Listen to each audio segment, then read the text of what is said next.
سلام عرض میکنم به بینندگان عزیز رادیو آزادی، به کاربران بنیاد گرامی آزادی ویدیو کانال مستقل ما در یوتیوب، به همه آنهایی که بازم در یک روز نو به ما پیوستند. امروز جمعه است 18 ینور و روز مبارک برای شما. این روز رو من از صمیم قلب تبریک میگم و امیدوارم که این روز رو با خیر سپری کنید، با خرسندی بگذرانید و همین گونه همیشه صداقتمند و وفادار رادیو آزادی باشید، چون که همه تلاش‌های ما کارمندان رادیو آزادی هم قبل از همه به خاطر اون است که شما سری وقت از خبرهای تاجیکستان و جهان آگاه باشید و همین است که ما تقریبا 7 روز در یک هفته و 24 ساعت در شبانه روز در خدمت شما عزیزان قرار داریم. و قبل از اون که من به خبرهای تاجیکستان و جهان رو بیارم، نگاه می‌اندازیم به وضع باد و هوای سه کشور. هوا در پراگ حالا 1 درجه گرمی را نشان می‌دهد. احتمال می‌رود که دوام روز در اینجا برف بارد. در مسکو پایتخت روسیه آب و هواشناسان بریدن برف را پیش بینی می‌کنند. حرارت هوا نسبت به روزهای قبلی اندکی گرم خواهد بود، یعنی 1 درجه بالای صفر. در دوشنبه امروز بریدن باران کوتاه مدت پیشگویی می‌شود. انتظار می‌رود که گرمی هوا 10 درجه را تشکیل کند. و خبری یکم ما نیز به نامساعدی آب و هوا وابستگی دارد. طبق اطلاع دسترس روز گذشته 5 ساکن ناحیه اشکوشیم ولایت مختار کوهستان بدخشان در چنگ ترمه ماندند. طوری کاربر رادیو آزادی با فرستادن عکس از محل حادثه خبر می‌دهد ترمه بعد از ظهر 17 ینور در درآمدگاه ناحیه اشکوشیم میان جای دههای در مرخت و خاص خارق فرآمده یک گروه کارمندان حفظ و بهداشت حالت راهها که راه 2 هفته باز محکم خطسیر خارق اشکوشیم را از برف کوشش توزیع کنی داشتند زیر آن ماندند. مظفربکов حقرضای 64 ساله و اوتالبکов مفتولبک 40 ساله پدر و پسر با 2 همکار خود از بیرون نظارت می‌بردند و سر چنبر تراکتور اودینایف امیربک می‌نشست. از 5 اعضای گروه 3 نفرش مفتولبک، قرغزبک و پاینده را از زیر ترمه برارند، ولی مفتولبک و اوتالبکov تا در مانگاه نرسیده جان می‌دهد. حقرضا مظفربکov سرداری گروه تا حال ناپدید است و در جستجوی کارمندان کمیته حالت‌های فوق‌العاده قرار دارد. احتمال می‌رود که جسد به دریا افتاده است. اودینایف امیربک چون سر چنبر بود از فشار ترمه آسیب ندید، ولی با تراکتور به دریا سرازیر شده یک پایش می‌شکند و فعلا در درمانگاه مرکزی جماعت اندرابی به نام اسکر زمیرов بستری است. همین طریق از یک خانواده 2 نفر پدر و پسر دیروز قربانی ترمه گشتند. طوری کاربر رادیو آزادی خبر می‌دهد مظفربکov حقرضا 30 سال باز در نگهبین و بهداشت راه‌های این مسیر به طور شب و روزی پیوسته با گروهش در همه نمود وضع هوا فعالیت می‌کردند. ساکنان این منطقه می‌گویند گروه مذکور در وضع ناخوب و موقعیت دشوار با آلات و تجهیزات عادی‌ترین و هم ناشایان برابر همه نمود آفت‌های طبیعی به طور منتظم ایستادگی داشتند. بر علاوه در محاصره برف قرار داشتن، ساکنان ناحیه اشکوشیم از دست نورس بودن علاقه موبیلی شکایت میکنند. در این منطقه همگی مشتریان بیلاین و تیسیلند و همکنون 15 قشلاق وادی غاران از دسترسی به شکل خدمت رسانی موبیلی محروم ماندند. استفاده از سیم کارت‌های مگافون که میان این مردم خیلی کم است، تنها همین شرکت حالا فعال باقی میماند. و ما در نوبت خود به خانواده هلاک شده ها از این منطقه و در دیگر منطقه‌های تاجیکستان که چند روزی آخر زیر ترمه ماندند اظهار تسلیت میکنیم. و من رو میارم به خبرهای دیگر. برخی از مشتریان بانک‌های تاجیکستان از محدودیت در انتقال پول به خارج به ویژه ترکیه اظهار نگرانی میکنند، اما بانک ملی تاجیکستان میگوید هیچ محدودیت در انتقال پول به خارج وجود ندارد. صمد، یک تاجر تاجیک چند سال باز در ترکیه زندگی دارد، گفت شریکانش نتوانستند از تاجیکستان مبلغ ضروری را برای خریدن مال به او بفرستند. در چند بانک تاجیکستان به همکاران او گفتند که انتقال پول به ترکیه منع است. یکی از کاربران رادیو آزادی هم به ما نوشت که خواسته است از دوشنبه به یک شریک تجاریش به ترکیه $2000 فرستد، اما در بانک به او گفتند حق ندارند به ترکیه پول انتقال دهند. این کاربر نسخه یک نامه از بانک ملی را به ما فرستاد که به تشکیلات قرضی برای استفاده خدمتی فرستادند. در نامه آمده است که در رویخط کشورها و минтақаҳое ки хатари афтодани пул ба дасти террористону гурӯҳҳои ифротӣ вуҷуд дорад мумкин аст тағйиру иловаҳо ворид шудааст. барои ҳамин бонки миллӣ аз муассисаҳои молӣ хостааст дар сурати интиқоли пул ба кишварҳое ки ба феҳраст ворид шуданд дар ҳамон рӯз ба ниҳодҳои дахлдор хабар бидиҳанд. дар бонки миллӣ ба радиозудӣ гуфтанд ягон маҳдудият дар интиқоли пул ба кишварҳои хориҷ аз ҷумла Туркия муқаррар нашудааст. ба гуфтаи намояндаи ин бонк эҳтимол тибқи шартномаҳои дохилии худи бонкҳо интиқол маҳдуд шудааст. аммо зоҳиран бо ворид кардани Туркия ба рӯйхат муассисаҳои қарзӣ аз бими гирифтор нашудан ба мушкил дар умум аз интиқоли пули муштариони худ ба Туркия худдорӣ меварзанд. ҳоло зимни интиқоли пул ба хориҷ аз ҷумла Туркия аввал аз шахс пурсида мешавад ки ӯ ба кӣ ва бо кадом ҳадаф маблағ мефиристад. намояндагони аввалин бонки молиявӣ хурд мегӯянд агар мизоҷ донишҷӯ бошад бо пешниҳоди санади донишҷӯӣ метавонанд ба ӯ пул фиристанд, аммо агар шахси қабулкунанда соҳибкор бошад дархости интиқоли пул рад мешавад.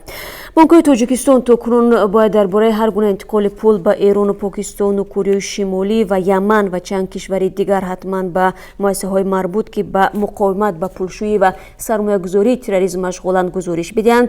ҳоло Туркия ҳам дар қатори онҳо ворид шудааст. кишваре ки садҳо нафар аз шаҳрвандони тоҷикистон аз тариқи он ба Сурияву Ироқ рафта ба сафи гурӯҳҳои тундрав пайвастаанд. یک ҳавопаймои ширкати давлатии Тоҷик Эйро дар душанбе ҳабс карданд. Боинг 757-200 бояд рӯзи 15 январи имсол ба деҳлӣ пойтахти Ҳиндустон парвоз мекард, вале натавонист. Як манбаъ дар ширкати давлатии Тоҷик Эйро рӯзи 17 январ бо шарти фош нашудани номаш ба радиозудӣ гуфт ҳавопаймо ба хотири қарздорӣ аз ширкати таъминкунандаи сӯзишворӣ ба ҳабс гирифта шудааст. омада будем ки ба деҳлӣ парвоз карда аз ҳисобиён каме ба ширкат даромад дорем, вале ҳавопайморо ҳабс карданд, афзуд ӯ. ширкати таъмини сӯзишворӣ дар Тоҷикистон ягона идораи воридкунандаи маводи сӯхт барои ҳавопаймост. масъулони ширкат дар суҳбат бо радиозудӣ тасдиқ карданд ки Тоҷик Эйр аз онҳо ба маблағи калон қарздор аст, аммо ба ҳабс гирифтани ҳавопайморо рад ё таъид накарданд. ҳавопаймои Боинги Тоҷик Эйр дар ҳоли дар душанбе ба ҳабс гирифта шудааст ки як ҳавопаймои дигари ширкат дар шаҳри Москав дармондааст. масъулони ширкат мегӯянд ин ҳавопаймо дар таъмир аст. ширкати давлатии Тоҷик Эйр 4 ҳавопаймои тамғаи Боинг дорад ки ба гуфтаи ҳамсӯҳбатони радиозудӣ танҳо як адади он Боинг 737-700 пурра моли ширкат мебошад. боқӣ монда тариқи лизинг ба ширкат ҷалб шудаанд. гарабгонгирии ҳавопаймоҳои Тоҷик Эйр ҳодисаи нав нест. тақрибан 6 моҳ қабл низ айни чунин ҳолат бо як Боинги ширкати давлатии Тоҷикистон дар Бишкек рух дода буд ва танҳо пас аз пардохти қарз ҳавопаймо озод карда шуд. парвози ҳавопаймоҳои ширкати Тоҷик Эйр ба шаҳрҳои Русия аз рӯзи 2 январи имсол қатъ шуда аксари кормандон ба рухсатии бемӯз рафтанд. айни замон вазъи молиявии ширкатро як комиссияи ҳукуматӣ ба раҳбарии нахуст Қоҳир Расулзода баррасӣ дорад. интизор меравад то як моҳи дигар сарнавишти ширкат маълум гардад.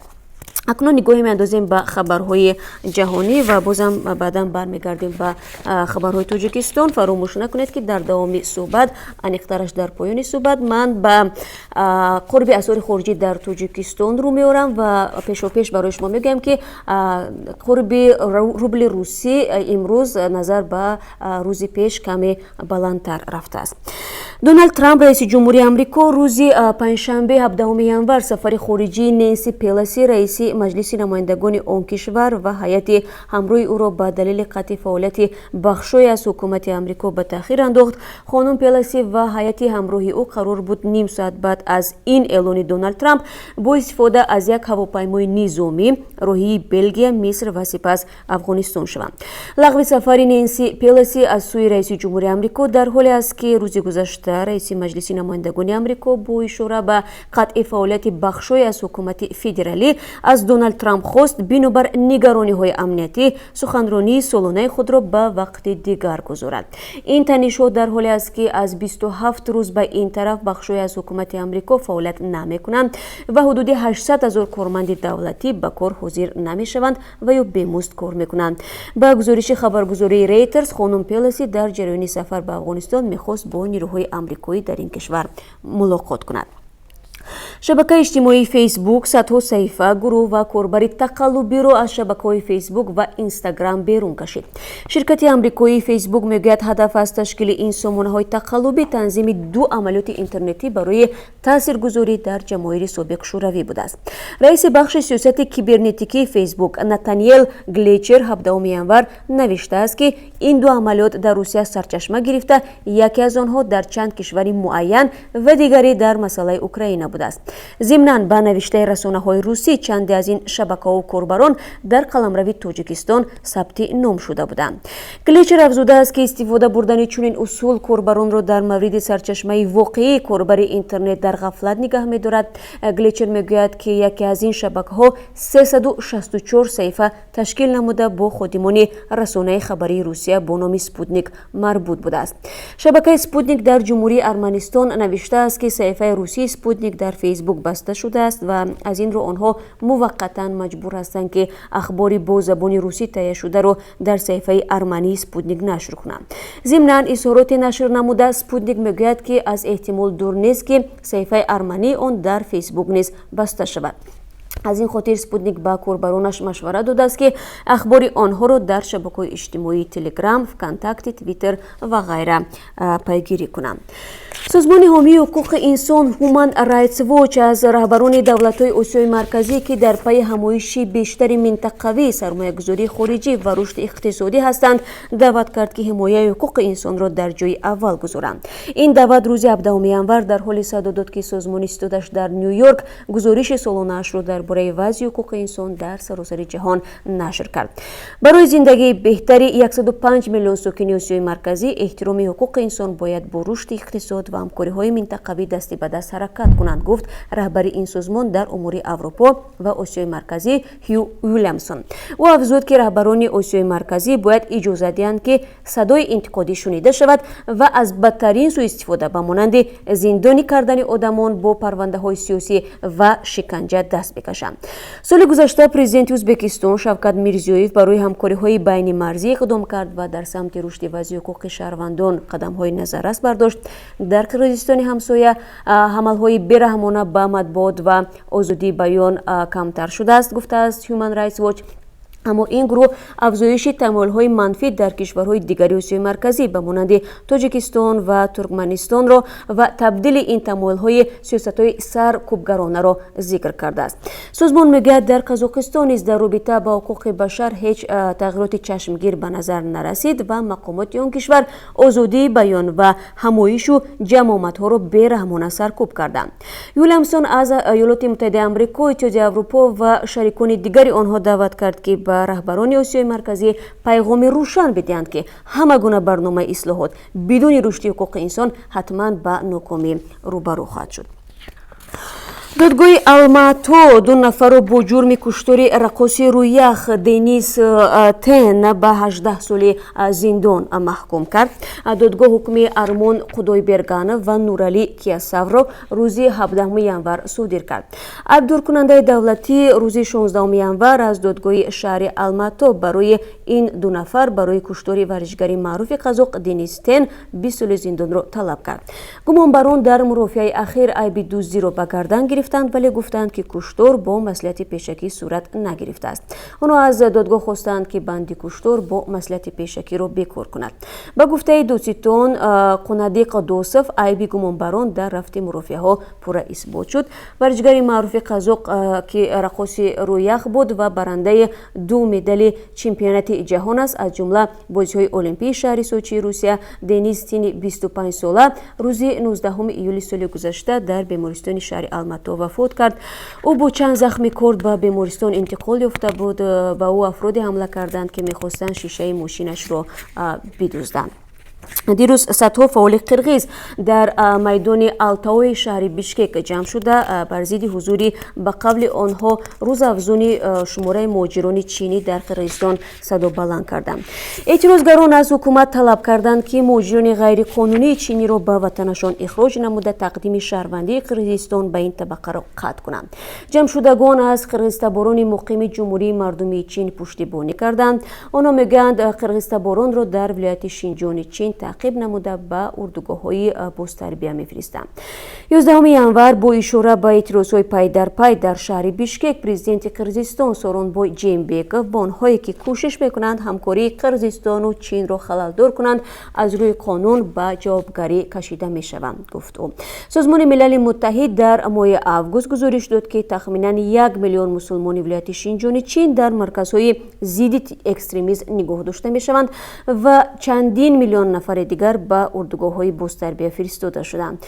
چین قبول ندارد که این اردوگاه‌ها در اصل بازداشتگاه میباشند.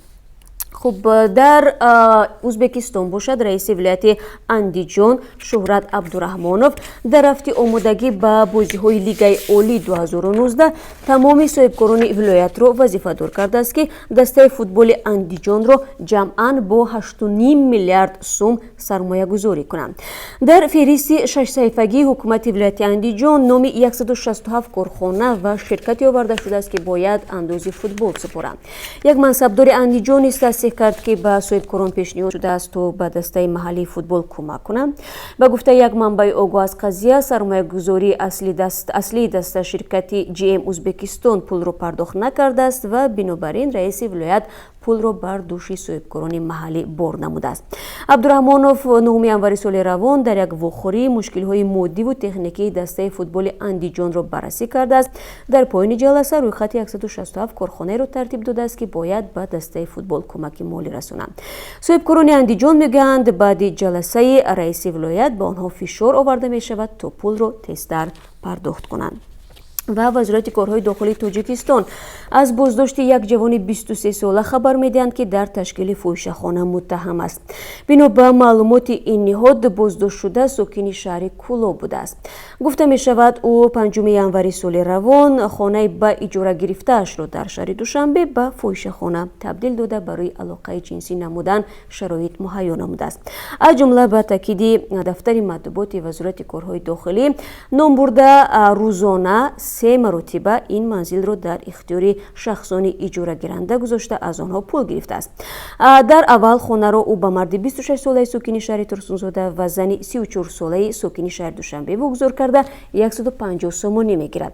خود همان روز باز به یک مرد 31 ساله ساکن شهر وحدت و زن 38 ساله ساکن شهر دوشنبه خانه را اجاره داده همین مقدار پول را گرفته است. پس آن باز یک مرد 27 ساله ساکن نویه رودکی و زن 37 ساله ساکن شهر دوشنبه برای اجاره این خانه به این جوان 23 ساله 200 سومانی دادند. فعلا نسبت این حادثه مقامات حفظی حقوق تفتیشات را ادامه میدن. خب در این قسمت صحبت طور وعده دادم نگاه میندازیم به قرب اسعار خارجی در بانک‌های تجارتی کشور و قربی امروز چنین است: $1 9 سومانی و 43 درم، 1 یورو 10 سومانی و 76 درم و 1000 روبل روسی 141 سومانی و 90 درم. خب باید تاکید کنم که در برخی از بانک‌های کشور فرقیت به وقتی عوض کردن پول از 10 تا 40 درم وجود دارد. از این خاطر وقتی عوض کردن پولتون حیران نشوید. خب این چند خبر و مطالبی بود که من خواستم در این صبح بر وقت برای شما بگم. البته این پایان کار نیست، چون روز هنوز نو آغاز شده است و خبرهای بیشتر از این تو این دم هم در دست ما هست که ما تصمیم داریم این خبر و موضوع رو برای شما در دوام روز در تقدیم سرخط خبرهای روز و میگونه در برنامه خبری برایتان پیشنهاد کنیم و به همه آنهایی که با رادیو آزادی همکاری میکنند و از مکانهای دوردست برای ما عکس و نوار میفرستند، خبرهای تجلیل رو میفرستند برای شما ایسوری سپاس میکنیم و ما تلاش میکنیم که هیچ یک پیام شما بی جواب نماند و این موضوع شما رو به هنگام صحبت و همین گونه در برنامه خبری استفاده خواهیم کرد و رقمی که رادیو آزادی در اختیار شما میگذارد بیننده عزیز تنها برای قبول عکس و نوار و خبرهای عاجل است و هنگام دسترس کردن این مواد همکاران ما حتما با شما تماس میگیرند و بعدا ما حل میکنیم که این موادها کی و چگونه به بینندگان رادیو آزادی تقدیم کرده شوند. با امید همکاری بیشتر روز خوب داشته باشید و من شما رو بعد از 3 ساعت دیگر باز در تقدیم خبرهای بیشتر منتظر میشم.